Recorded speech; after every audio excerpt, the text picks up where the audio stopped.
ইন্দোনেশিয়ার উপকূল থেকে নৌকাডুবির পর শতাধিক রোহিঙ্গা শরণার্থীকে উদ্ধার করা হয়েছে।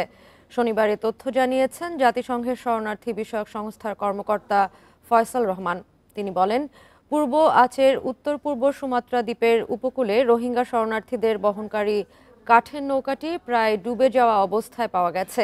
সেখান থেকে ১১৬ জন রোহিঙ্গাকে উদ্ধার করা হয়েছে। এ সময় তাদের মধ্যে একজন অসুস্থ হয়ে পড়েন। তাৎক্ষণিকভাবে তাকে চিকিৎসা দেওয়া হয়। রোহিঙ্গারা এখনও সমুদ্র সৈকতেই রয়েছেন।